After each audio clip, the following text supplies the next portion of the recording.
नमस्कार. आवाज महाराष्ट्रामध्ये तुमचं स्वागत. सकाळपासून सगळा जो राजकीय गोंधळ महाराष्ट्रामध्ये आपण पाहतोय, ज्या प्रकारे शिवसेना आणि भाजपचे कार्यकर्ते एकमेकांमध्ये भिडले, त्यामुळे त्यातून जी गोष्ट समोर येते आणि त्याची जी चर्चा सुरू झाली, आरोप प्रत्यारोप सुरू झाले, त्याचबरोबर एक प्रकारची चिखलफेक आणि दुसऱ्या प्रकारे दगडफेक, दोन्ही गोष्टी महाराष्ट्रात सकाळपासून घडताना दिसत आहेत. हीच आपली संस्कृती आहे का? महाराष्ट्राला एक वेगळं वलय आहे विचारांचं. महाराष्ट्र आजपर्यंत एका वैचारिकतेवर देशाला आपलं दिशा देण्याचं काम सातत्याने करत आलाय. या महाराष्ट्रामध्ये फुले शाहू आंबेडकरांची परंपरा आपण जोपासत आलोय. त्या विचारांची कास धरून महाराष्ट्राला पुढे नेण्याचं काम आपण करत आलोय. आणि आज महाराष्ट्रात जे घडतंय हे पाहत असताना आपण बिहार, उत्तर प्रदेश, पश्चिम बंगाल इथल्या राजकीय संस्कृतीचं अनुकरण करतोय का, अशी वेळ यावी.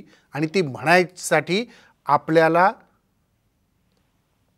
कोणत्या शब्दांनी यावर सामना करायचा आणि प्रहार करायचे याबद्दल देखील शोकांतिका आणि खंत वाटावी, अशी ही परिस्थिती होती. हाच आपला महाराष्ट्र आहे का? याच महाराष्ट्राची राजकीय संस्कृती ज्या देशांनी बघितली आणि अवलंबली, तोच हा महाराष्ट्र आहे जो आज वेगळ्या पद्धतीने वागतोय. कोणतं अनुकरण करायचं महाराष्ट्राचं पुढे, असे प्रश्न पडावेत. आणि त्या गोष्टींनी आपण वाटचाल करतोय का? महाराष्ट्राला रक्तरंजित राजकीय परंपरेची सवय फारशी नाही आहे. वेगळ्या पद्धतीचं गनिमी काव्याचं राजकारण महाराष्ट्राने इतिहास काळापासून पाहिलंय. मग आम्ही रक्तरंजित क्रांती महाराष्ट्रामध्ये राजकीय करण्याचं धाडस करतोय का? कुठे आम्ही जातोय? आरोप प्रत्यारोप राजकीय फैरी झडत असताना आणि राजकीय सभांमध्ये, जाहीर सभांमध्ये झालेले या महाराष्ट्राने पाहिलेत. पण जे काही आज घडत होतं, ज्या पद्धतीने एकमेकांवरती आरोप प्रत्यारोप होत होते, याचा नेमका अर्थ काय? याचबद्दल या कार्यक्रमात चर्चा आपण करणार आहोत. दरम्यान ज्या काही घडामोडी घडतील त्याचाही आढावा आपण घेणार आहोत. याबद्दल आपल्यावर सोबत चर्चेत सहभागी होण्याकरता शिवसेनेचे आमदार अंबादास दानवे आहेत. आपल्यासोबत राष्ट्रवादी काँग्रेसचे आमदार नेते शशिकांत शिंदे हे देखील येणार आहेत. कायद्याचे अभ्यासक असीम सरोदे हे आपल्यासोबत आहेत. सकाळच्या सहयोगी संपादक मृणालिनी नानिवडेकर ह्याही आपल्यासोबत आहेत. आणि भाजपचे आमदार राम कदम हे देखील आपल्यासोबत येणार आहेत. अंबादास दानवे, मला सुरुवात आपल्यापासून करायची आहे. कालपासून आदित्य ठाकरे देखील हे म्हणत होते की नारायण राणेंच्या वक्तव्याकडं फार लक्ष द्यायचं नाही, शांततेने आपण सगळ्या गोष्टीला पुढे जायचं. माझं अचानक असं काय वेगळं घडलं की सकाळपासून एकदम सगळे आक्रमक झाले आणि महाराष्ट्रामध्ये हा सगळा गोंधळ? तुम्ही हातात कोंबड्या घेऊन सकाळपासून फिरत होता. आरोप प्रत्यारोप करणं, गोष्टी करणं, या प्राण्यांना जाच करायचा अधिकार आपल्याला कोणी दिला? सगळ्यात आधी जे आदित्य साहेबांनी जे सांगितलं होतं काल परवा की नारायण यांचं वक्तव्य फार गंभीरतेनं घेण्याची गरज नाही, घेतलं नाही पाहिजे. पण ज्या पद्धतीनं नारायण राणे मुख्यमंत्र्यांच्या विषयी अपशब्द वापरले, मुख्यमंत्री फक्त शिवसेनेचे एकट्याचे नाही, तर या महाराष्ट्राचे मुख्यमंत्री आहेत, एक कुटुंब प्रमुख म्हणून आहे. आणि अशा पद्धतीनं खालच्या स्तरावर जाऊन राजकीय टीका होत असते. ती बिलकुल आदित्य साहेब जे बोलले ते राजकीय टीकेच्या हेतून बोलले. राजकीय टीका शिवसेनेवर केली नारायण राणेने किंवा अन्य कोणी, ठीक आहे, ती सहन करण्याचं एक व्यापकता, सहिष्णुता ती आमच्या हृदयात असली पाहिजे, या अर्थानं आदित्यजी बोलले. परंतु शिवसेनेचे पक्षप्रमुख आणि मुख्यमंत्र्यांच्या विषयी एवढ्या खालच्या स्तरावर वैधानिक पदावर राहणारा व्यक्ती, वैधानिक पदावर असणारे मुख्यमंत्री यांच्याविषयी जर बोलत असतील तर मला असं वाटतं शिवसैनिक हे कदापि सहन करू शकत नाही. आणि म्हणून ही प्रतिक्रिया आहे. कुठेही ठरवून कोणीही कोणाला सांगितलेलं नाही की तुम्ही आंदोलन करा, तुम्ही हे करा, कोणी ते करा. शिवसेना एक संघटन असं आहे की जे उत्स्फूर्तपणे शिवसैनिक स्वतःचं नेतृत्व स्वतः करत असतो. कोणत्या नेतृत्वाची त्याला गरज नसते. शिवसेना प्रमुखांचं, उद्धवजींचं नेतृत्व आहे. बस याच्यावरती कोणत्या नेतृत्वाची शिवसैनिकाला गरज नसते. आणि म्हणून शिवसैनिक हा उत्स्फूर्तपणे या सगळ्या आंदोलनात उतरलेला एक चीड शिवसैनिकाच्या मनात होती आहे. शिवसैनिकाच्या मनामध्ये जी चीड आहे, एखादा व्यक्ती दुसरा कोणी बोला आणि नारायण राणे बोलले, कारण ज्या नारायण राणेला मुख्यमंत्री कोंबडी चोरणारे नारायण राणे यांना मान्य पक्ष शिवसेना प्रमुखांनी महाराष्ट्राचा मुख्यमंत्री सर्वोच्च जबाबदारी दिलेली आहे. आणि असा व्यक्ती जर शिवसेनेच्याच पक्षप्रमुखाला जर अशा पद्धतीने बोलत असेल तर मला असं वाटतं चीड येणं ही स्वाभाविक भावना आहे. आणि ही चीड शिवसैनिकांनी ठिकठिकाणी वेगवेगळ्या पद्धतीनं व्यक्त केलेली आहे. एवढंच मी या ठीक आहे. मी येतो परत आपल्याकडे. तर नानिवडेकर मॅडम, मला सांगा की महाराष्ट्रामध्ये ज्या प्रकारची राजकीय संस्कृती आतापर्यंत आपण पाहिली आहे, आजचं दृश्य पाहिल्यानंतर आपण कोणत्या दिशेला जातोय आणि राजकारणाचा स्तर महाराष्ट्राने खालावायला सुरुवात केली आहे का, आणि त्याची ही प्रातिनिधिक स्वरूपाची सुरुवात होती का, काय वाटतंय?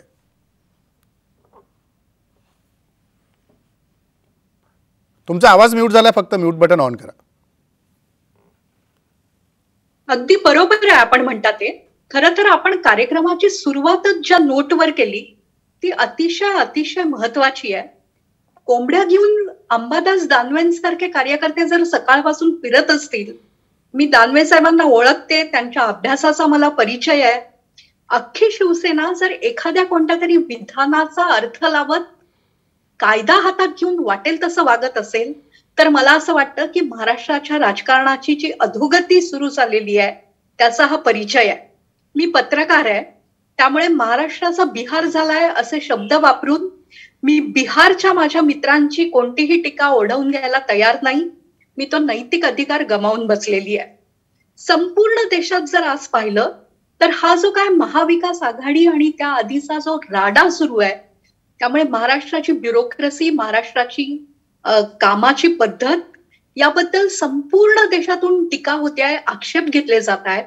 आणि आज तर एखाद्या विधानाचा अर्थ लावत, जे विधान अजिबात अभिमानास्पद नाही, पण माफ करा, ही शिवसेनेनीच महाराष्ट्रात रुजवलेली भाषा आहे. शिवसेनेच्या प्रत्येक नेत्याची भाषा अशाच पद्धतीची असायची. त्याच मेडिसिनचा शिवसेनेवर आज प्रयोग झाल्यावर शिवसेनेनी जी काय अख्खी यंत्रणा कामाला लावून आज अटक करण्याचं पुण्यकर्म करून दाखवलेलं आहे, ते करून दाखवलं या गोष्टीचं निश्चित परिचायक आहे. खंत मला एवढीच वाटते की शिवसेनेच्या या बाण्याचं अभिनंदनही करून टाकायला मला हरकत वाटत नाही. खंत एवढीच वाटते की ह्या जनता कुठे आहे, जनतेचे प्रश्न कुठे आहेत यात.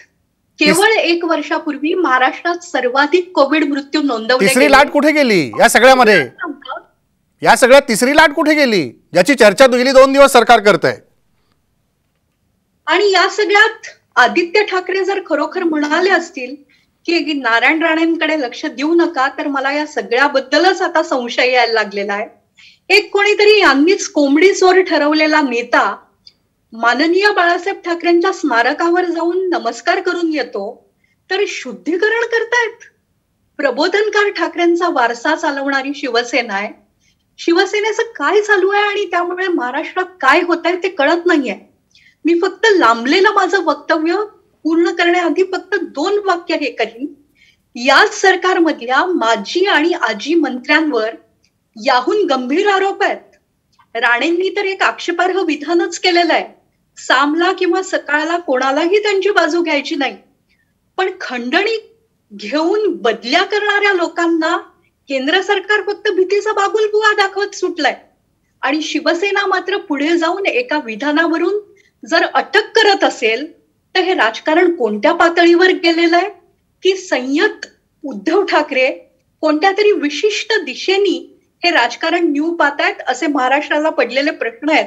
याचं दानवेंनी उत्तर द्यावं. बिलकुल एक जबाबदार पक्षांनी याच्यावर बोला. एक मुद्दा निश्चितपणे मला तुम्हाला विचारायचा नानिवडेकर मॅडम, जर मुख्यमंत्री शांत राहण्याचा संयमित चेहऱ्याने सध्या सगळ्यांना सांगत असतात की शांत जायचंय, शांत राहायचं. मी सुरुवातीला दानवेंना पण तेच म्हणालो की आदित्य ठाकरे पण म्हणाले राणेंच्या वक्तव्याकडे फार लक्ष देऊ नका, शांततेने राहा. मग इतक्या मोठ्या प्रमाणात शिवसैनिक जर महाराष्ट्रात रस्त्यावर उतरत असतील तर सकाळपासून मुख्यमंत्र्यांनी शिवसैनिकांना शांत राहा असा सल्ला का दिला नाही? मला असं वाटतं की आपला प्रश्न अगदी बरोबर आहे. कधी कधी एखादी घटना अनुल्लेखाने टाळायची असते, आम्ही तुमची दखलच घेत नाही असं दाखवणं देखील राणेंसारख्या आक्रमक नेत्याला थंड करणारं असतं. आम्ही तुम्हाला महत्व देत नाही. बरोबर. राणेंची शक्ती काय आहे? राणे स्वतः देखील निवडणुकीत एकदा पडलेले आहेत, माजी मुख्यमंत्री. राणेंचा मुलगा जो उभा होता निवडणुकीत, तो लोकसभा जिंकू शकलेला नाहीये. मग अशा एका छोट्याशा आणि शिवसेनेच्या शब्दात सीमित झालेल्या नेत्याच्या विधानावर तुम्ही महाराष्ट्रात कायदा हातात घेऊन सत्ताधारी बाकांवर तुमचा ठाकरे घराण्याचाच मुख्यमंत्री असताना दगडफेक कशासाठी करतात? लोकांना जेव्हा प्राणवायू मिळत नव्हता आणि लोक नुसते इकडे तिकडे फिरत होते, हॉस्पिटलला आगी लागल्या होत्या, तेव्हा लोकांनी मूक निदर्शनं करत शिवसेनेनी लोकांना सपोर्ट का दिला नाही? मला मान्य आहे की शिवसेनेनी आणि या सरकारनी भरपूर मदत केली, आभाळ फाटलं होतं, पण लोक त्या धक्क्यातून बाहेर येत असताना तुम्ही एखाद्या अलक्षणीय नेत्याला किती महत्व देतात? आणि त्याच्यासाठी तुम्ही कायदा हातात घेऊन सत्ताधारी बाकांवर आल्यावर दगडफेक करतात. मला दुसरा प्रश्न बाकीच्या राजकीय पक्षांनाही विचारायचा आहे की महाराष्ट्राची संस्कृती अशी रसातळाला जात असताना हे पक्ष कोणती भूमिका घेणार आहेत? नाही, तीच राजकीय संस्कृती, जी राजकीय संस्कृतीमध्ये हे सगळे नेते वाढलेले आहेत, आज त्या राजकीय संस्कृतीचा वारसा आपण सांगत असताना आपण नेमकं कुठे आहोत? शशिकांत शिंदे देखील आपल्यासोबत आहेत. शशिकांत शिंदे, जी दुपारी तुम्ही प्रतिक्रिया दिली मंत्रालयाच्या आवारामध्ये की महाराष्ट्राची ही संस्कृती नाही आहे, आपण महाराष्ट्राला नेमकं कुठे घेऊन जातोय या राजकीय संस्कृतीच्या वाटचालीवरती? हाच अपेक्षित महाराष्ट्र आहे आपल्याला? महाराष्ट्राची राजकीय संस्कृती अशी होती आधी? या थरापर्यंत आपण जाऊन पोहोचलो होतो?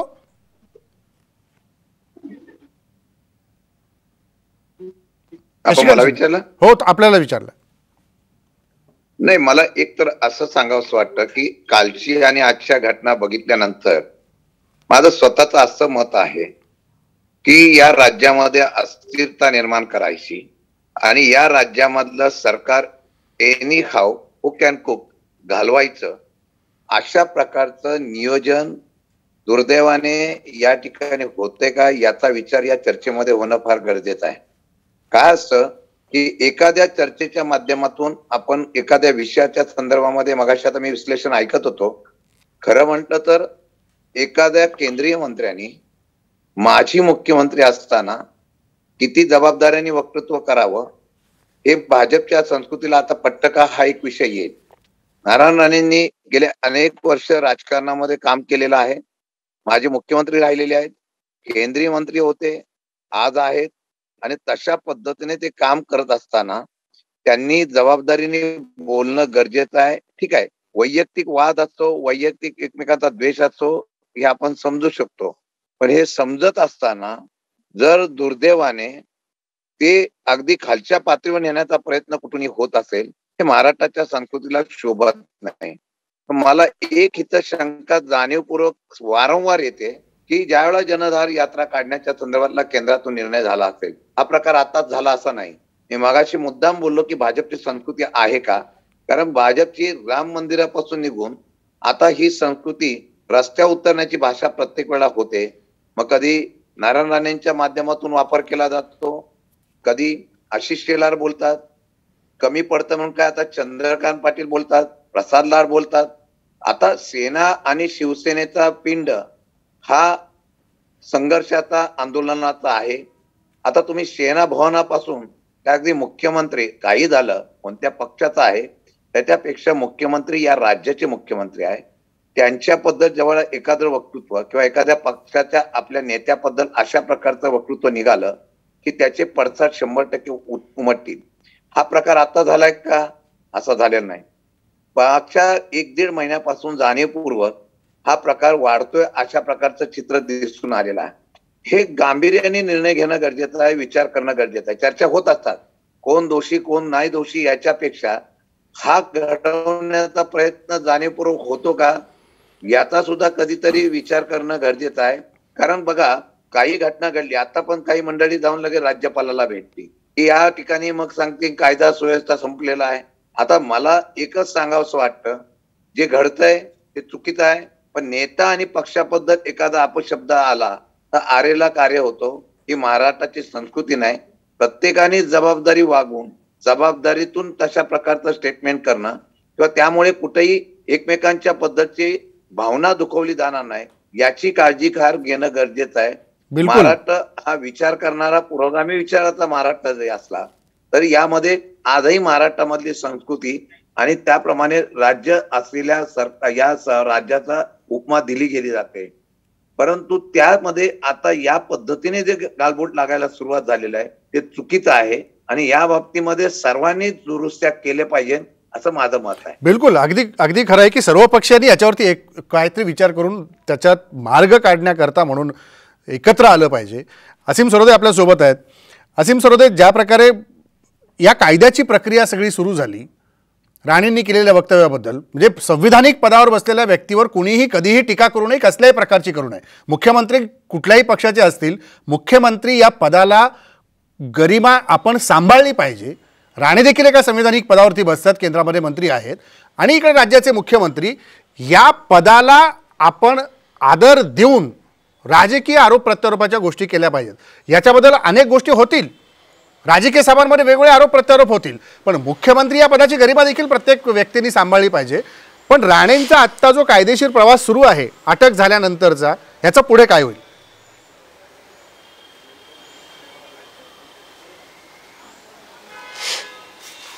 आज सकाळपासून मी हे सांगण्याचा प्रयत्न करतोय की नारायण राणेंना अटक होऊ शकते. म्हणजे सकाळी साधारणतः 7:30 वाजतापासून मला फोन येणं सुरू झाला जेव्हा हे प्रकरण सुरू झालं आणि पोलिसांचे सुद्धा फोन आले, पत्रकारांचे फोन आले. पण हे समजून घेण्यासाठी तेव्हा कुणीच तयार नव्हतं की फौजदारी प्रकारच्या गुन्ह्याच्या संदर्भात कोणतंही संरक्षण विशेषाधिकाराच्या अंतर्गत प्रिव्हिलेज म्हणून मिळू शकत नाही. आणि एक प्रकारे नारायण राणेंचे आभार मानायला पाहिजे की त्यांच्या या अटकेमुळे कायदेविषयक मोठं प्रबोधन झालेलं आहे. दुसरी गोष्ट जी तुम्ही विचारली की आता पुढची प्रक्रिया काय होणार, मला असं वाटतं की जे संगेश्वरचं कोर्ट आहे किंवा कुठलं त्याचं नाव विसरलो आहे मी, पण त्यांना मूळ जी FIR दाखल झाली ती महाडला झालेली आहे, घटनासुद्धा महाडला घडलेली आहे. तर तिथल्या पोलिसांच्या ताब्यात त्यांना दिलं जाऊ शकते आणि तिथे नारायण राणेंना नेलं जाऊ शकते. नारायण राणेंना महाडला नेलं, या केसमध्ये ग्रॅव्हिटी ऑफ ऑफेन्स आपण पाहिली तर इतक्या नारायण राणेंना महाडला नेलेलं आहे. नेलेलं आहे, अच्छा ओके.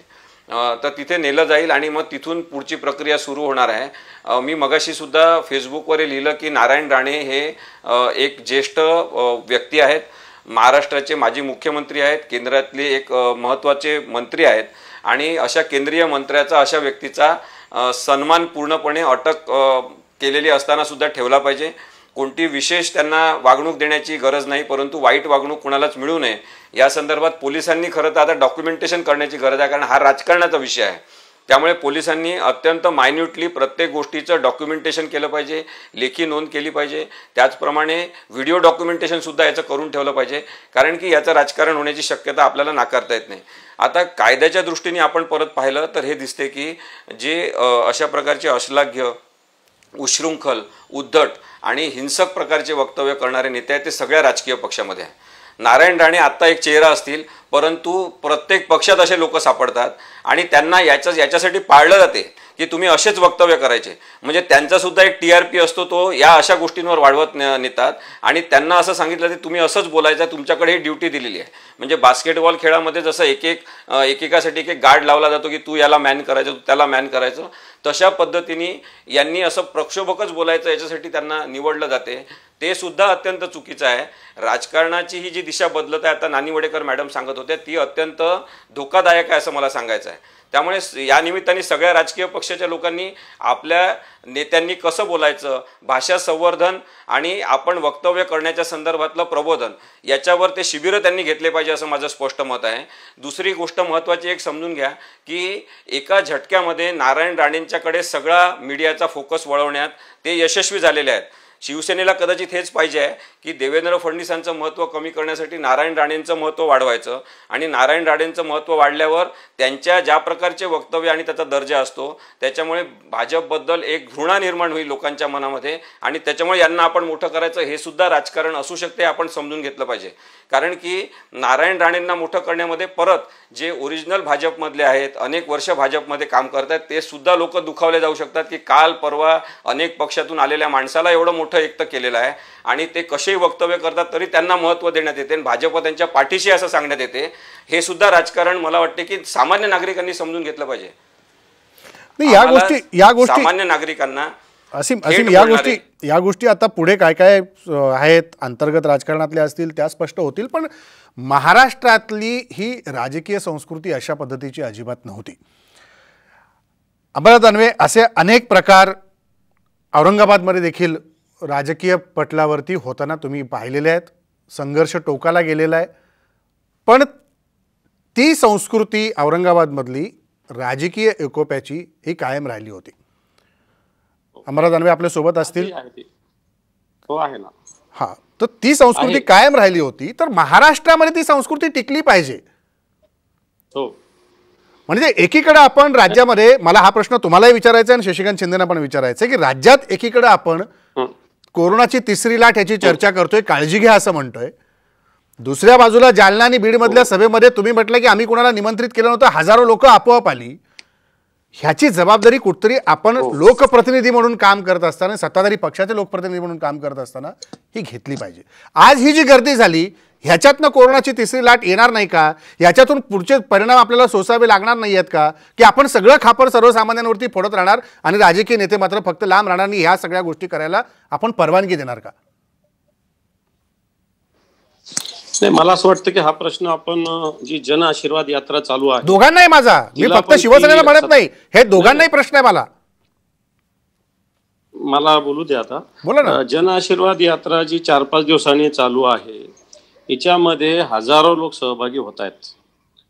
मला असं वाटतं त्याच्याविषयी आपण या सगळ्याच्यात बोललं पाहिजे. निश्चित जर कोविडचं नियमाचं आता नसतं तर याच्यापेक्षा तीव्र निषेध शिवसैनिकांनी गावोगाव व्यक्त केला असता. आता हे जे झालं हे उत्स्फूर्त झालं. कुठेही कोणी कोणाला जमा केलं नाही, कुठे कोणी कोणाला बोलवलं नाही. पण मला असं वाटतं जबाबदारी एकटी शिवसेनेची नाही, जबाबदारी सगळ्यांची आहे, सर्वांची आहे. निश्चित माननीय उद्धवजी ठाकरे साहेबांच्या नेतृत्वाखाली महाराष्ट्रामध्ये ही जबाबदारीचं भान सगळे पक्ष ठेवत आहेत, जनता सुद्धा ठेवते. त्याच्यामुळे निश्चित महाराष्ट्र अतिशय प्रभावीपणे या सगळ्या लाटेला सामोरं जात आहे.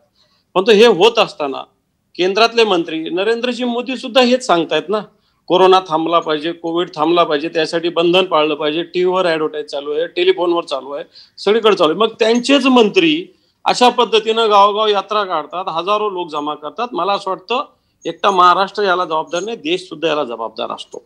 आणि म्हणून या बाजू होत असताना आज जे शिवसैनिकांनी, शिवसेना एक संघटना, जशी शशिकांत शिंदे साहेब माझे सहकारी आहे परिषदेतले, त्यांनी सांगितलं शिवसेना एक आंदोलनातून संघर्षातून काम करणारी संघटना आहे. भले आम्ही आज सत्तेवर असू, पण तो आमचा जो संघर्षाचा पिंड आहे, ज्यावेळेस आमच्या पक्षप्रमुखावर आणि महाराष्ट्राच्या मुख्यमंत्र्यावर अशा पद्धतीनं जर वक्तव्य होत असेल तर मला असं वाटतं शिवसैनिक हे सहन करू शकत नाही. आणि ती उत्स्फूर्त भावना, उत्स्फूर्त प्रतिक्रिया शिवसैनिकांनी व्यक्त केली आहे.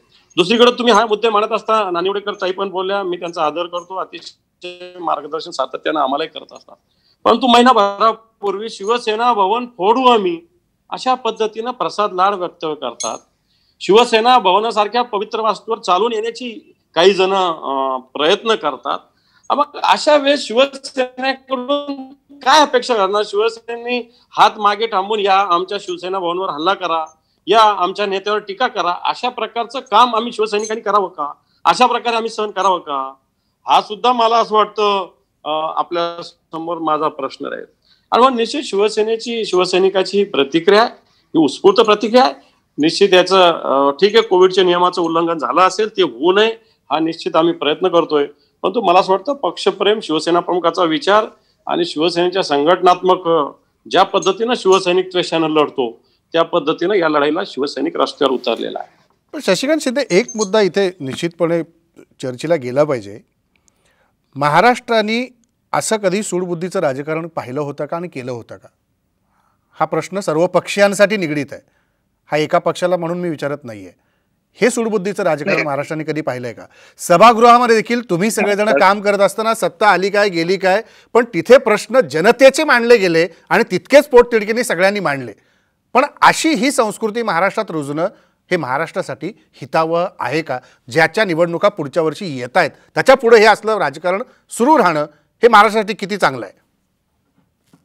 या मताशी मी तुमच्या बोलण्याची मला एवढंच सांगावं लागेल, या महाराष्ट्राने विरोधी पक्ष सुद्धा पाहिला, या महाराष्ट्रामध्ये राजकीय सत्तेमधला पक्ष सुद्धा पाहिला, कठोर विरोधक म्हणून या महाराष्ट्राने अनेक दिग्गज नेत्यांनी या ठिकाणी कठोर विरोधक म्हणून भूमिका निभावलेली आहे.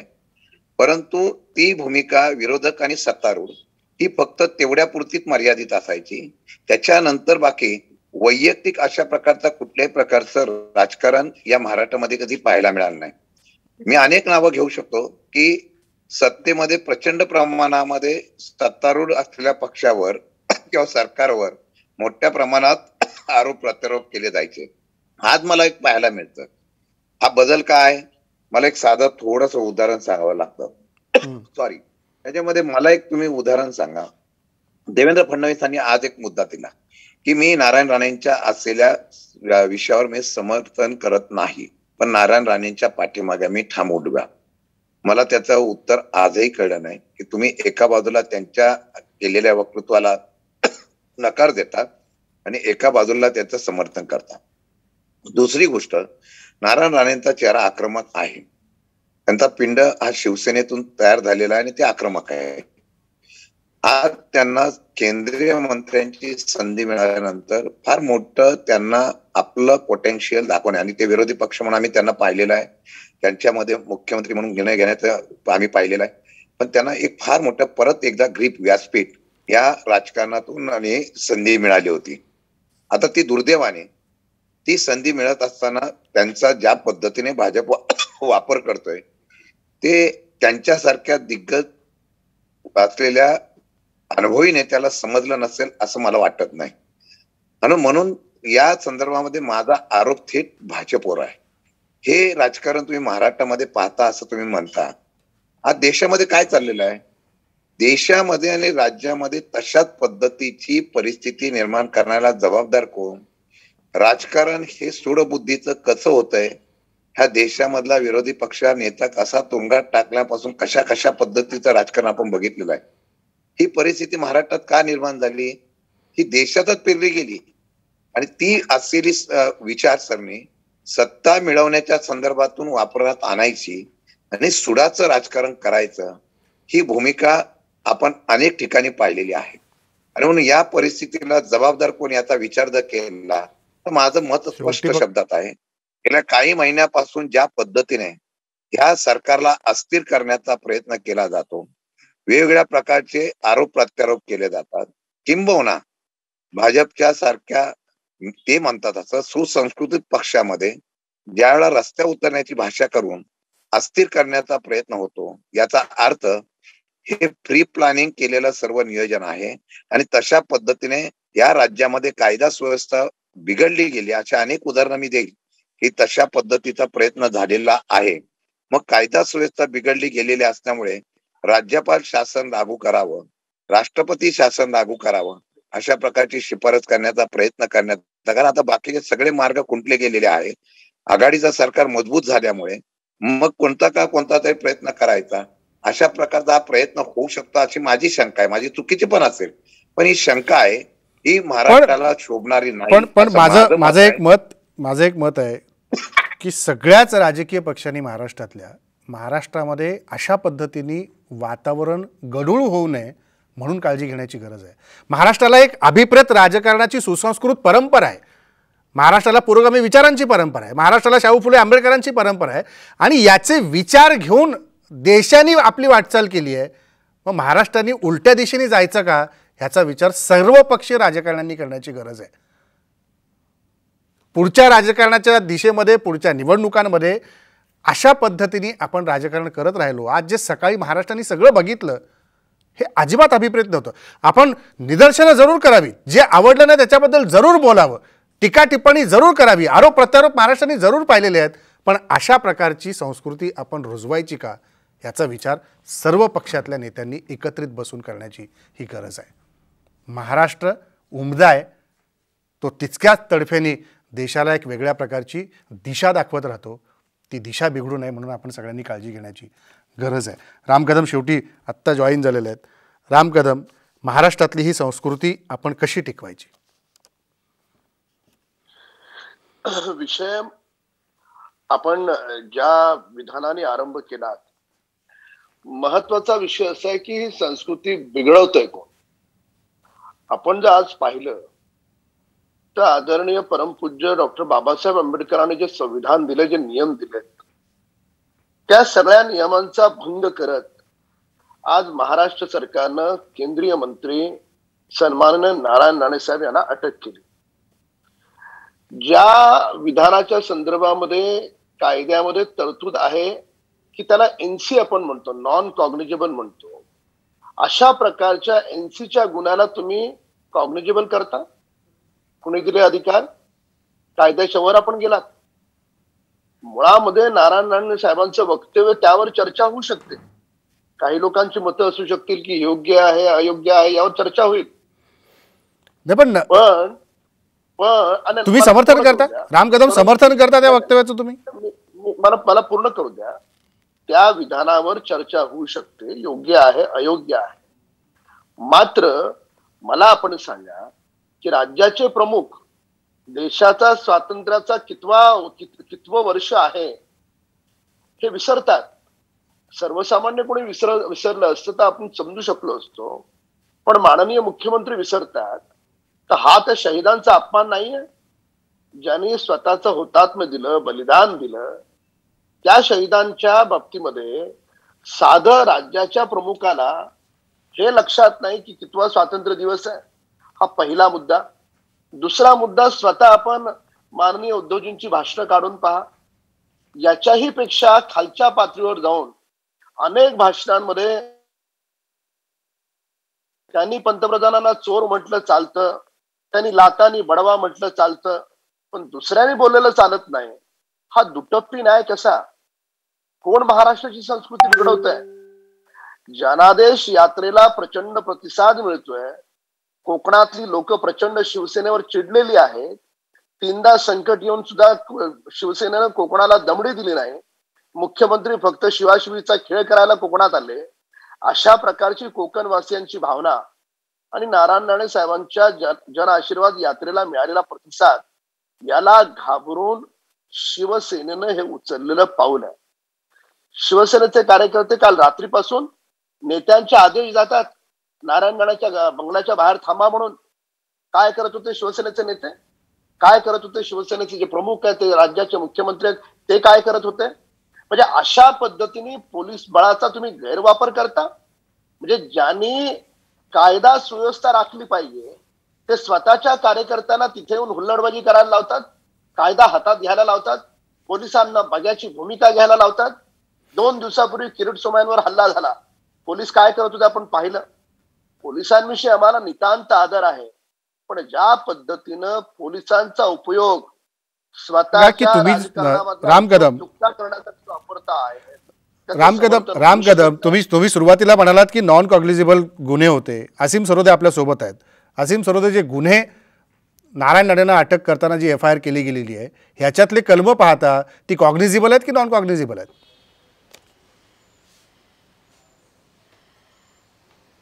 नाही, अनेक गुन्हे हे कॉग्निजेबल आहेत. त्यामुळेच मी हे सांगण्याचा प्रयत्न करत होतो की विनाकारणची माहिती त्यांनी आता राम कदम यांनी जे बोललेलं आहे ते बरंचसं मला मान्य आहे, परंतु 153B हा कॉग्निजेबल आहे, अनेक कलम कॉग्निजेबल आहे आणि दखलपात्र गुन्हे आहेत ते. त्यामुळे त्याची तशा प्रकारची दखल घेण्यात आलेली आहे. हे अगदी बरोबर आहे की यापूर्वी सुद्धा अनेक जणांनी असे वक्तव्य केलेले आहे. म्हणून आता त्यांना वक्तव्य करायचं अधिकार आहे का नारायण राणेंना? त्यांनी तसं केल्यामुळे त्यांना अटक करायची नाही का? कुठेतरी ही संस्कृती सुद्धा निर्माण करावं लागेल की असं बोलणारा कोणत्याही पक्षातला माणूस हो त्याला अटक झालीच पाहिजे. तो मुख्यमंत्री असो, पंतप्रधान असो की गृहमंत्री असो देशाचा, असं वक्तव्य केलं त्याला अटकच झाली पाहिजे, असं माझं स्पष्ट म्हणणं आहे. आणि जोपर्यंत असं होत नाही तोपर्यंत या लोकांना हे लक्षात येणार नाही की ते साधे लोकप्रतिनिधी आहेत, लोकांनी निवडून दिलेले प्रतिनिधी आहेत. प्रतिनिधी सारखं काम करायचं, राजे महाराजे होण्याचा प्रयत्न हे जर लोक करत असतील तर चालणार नाही भारतातल्या नागरिकांना. हे कोणीतरी सांगायला पाहिजे. हे काय सांगतात राम कदम आपल्याला गोष्टी? यांच्या पक्षातले पण माहिती आहेत, काँग्रेसमधले माहिती आहेत, राष्ट्रवादीमधले सुद्धा माहिती आहेत. सगळे एकमेकांच्या पक्षात जातात आणि काही उद्धट बोलतात. हे महाराष्ट्राला चालणार नाही. हे राम कदम यांनी लिहून घ्यावं आणि त्यांच्या सगळ्या मालकांना सांगावं जाऊन. असं कसं बोलता तुम्ही? नारायण राणे असं कसं काय बोलू शकतात? कोणी पण महाराष्ट्रात येऊन असं बोलणार नाही. याच्याबद्दलची काळजी याच्या नंतर येणाऱ्या प्रत्येक राज्यांनी, राज्य सरकारने घेतली पाहिजे. राम कदम बोला. आसिम सरोदेजी, आपण या चर्चेमध्ये वकील म्हणून सहभागी झालाय, कोणत्या पक्षाचे प्रवक्ते म्हणून आपण सहभागी झालेला नाही आहे. तर त्याच्यामुळे उगाच स्वतःचं ब्लड प्रेशर वाढवून घेण्यात काय अर्थ? अहो, मी भारतीय संविधानाची बाजू म्हणतोय, तुम्ही काय बोलता नेहमी? एक मिनिट राजेंद्र, त्यांना थांबवा तुम्ही. नाही, आसिम एक मिनिट. संविधानातली बाजू म्हणतोय. आसिम सरोदे, राम कदम एक मिनिट. आसिम सरोदे एक मिनिट. राम कदम एक मिनिट. आसिम सरोदे एक मिनिट. त्यांनी असं बोलायचं नाही, आम्हाला चालणार नाही. एक मिनिट. हीच महाराष्ट्राची संस्कृती आहे. मी ते सुरुवातीपासून म्हणतोय. नाही, आसिम सरोदे ऐका, महाराष्ट्राची संस्कृती संयमीपणाने पुढे जाण्याची आहे. त्यामुळे विचार करताना आणि संवाद करताना आपणही सगळ्यांनी संयमाने करूया. सुरुवातीपासून एक मिनिट, सुरुवातीपासून हेच मी सांगण्याचा प्रयत्न करतोय. महाराष्ट्राने हा संयम आणि ही सहिष्णुता कधी सोडली नाहीये आणि आपण ती घालवून बसलोय. कुठे घेऊन जातोय आपण महाराष्ट्राला? एकमेकांवरती आरोप प्रत्यारोप करत राहायचे आणि एकमेकांवरचे उणीधुणी काढत राहायची, ही महाराष्ट्राची संस्कृती आहे का? हे महाराष्ट्राने आपल्याला विचार दिलेत का? तेच घडते आज महाराष्ट्रात. आज कोण कुणाची बाजू घेते म्हणून एकमेकांवरती आरोप आपण करतोय, कोणतरी दुसऱ्याचं बोट धरते म्हणून आपण आरोप करतोय. आपण महाराष्ट्राला सांगणार काय आहोत? ही चर्चा महाराष्ट्र सगळा बघतोय. त्यांना आपण काहीतरी सांगितलं पाहिजे, दिशा देण्याचं काम केलं पाहिजे की एकमेकांचे आरोप उणीधुणी काढली पाहिजेत. राम कदम, कुठे घेऊन जायचं आपण सांगा महाराष्ट्राला? बर, मुळामध्ये या ठिकाणी मी व्यक्तिविशेष कधी बोलत नाही, पण वकिलासारखं बोलावं, काँग्रेस किंवा शिवसेनेच्या प्रवक्त्यासारखं बोलू नये एवढीच अपेक्षा आहे. माझा काही व्यक्तिगत त्यांच्याविषयी राग नाही, पण नारायण राणेंची तपश्चर्या आहे. राज्याचे मुख्यमंत्री आहेत, केंद्रीय मंत्री आहेत, एखाद्या साधारण कार्यकर्त्याविषयी बोलतो असं विधान एक त्यांच्यासारख्या एका चांगल्या विद्वान वकिलाकडून अपेक्षित नाही. हा मूळ मुद्दा. आता मुद्द्यावर येतो. मुद्दा असा आहे की नारायण राणे साहेबांचं विधान योग्य आहे अयोग्य आहे याच्यावर चर्चा होऊ शकते. मात्र हे कसं योग्य आहे? त्याला कायद्यामध्ये केंद्रीय मंत्र्याला अटक करण्याची तरतूद नाही. कायद्यामध्ये अशा प्रकारचं विधान केल्याच्या नंतर फक्त एनसी होते अशी कायद्यात तरतूद आहे.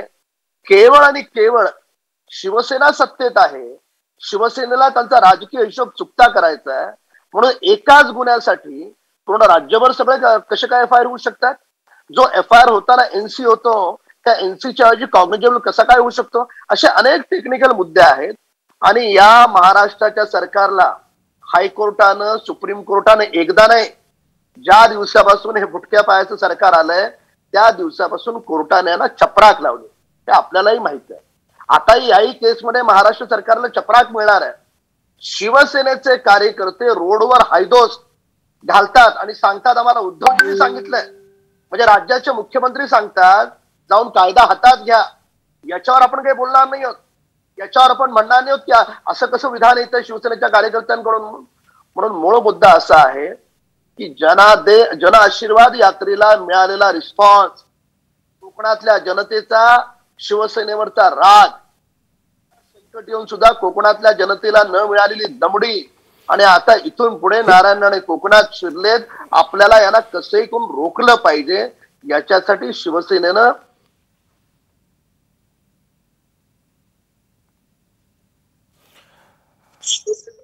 ठेवावं. राम कदम, तुम्ही चर्चेत उशिरा सहभागी झालात. ह्याच्यापूर्वी हे सगळे मुद्दे चर्चेत आले होते. कुणी कुणाला सांगितलं पाहिजे, मुख्यमंत्री सकाळपासून गप्प का होते, हे सगळे मुद्दे आले होते. सातत्याने आमच्याकडनं तुम्हाला संपर्क केला जात होता. तुम्ही अगदी चर्चा संपताना शेवटी सहभागी झालात. त्यामुळे ही चर्चा पूर्णत्वास गेली होती. शेवटी मला पुन्हा एकदा सगळ्यांना एकच विनंती करायची आहे, महाराष्ट्राची परंपरा आपण सगळे मिळून जपूया. महाराष्ट्राची मान कुठेही शर्मेने खाली जाणार नाही याची काळजी तुम्हाला आम्हाला नागरिक म्हणून घ्यायची आहे आणि संविधानाला जपायचं आहे. इथंच थांबतो. नमस्कार.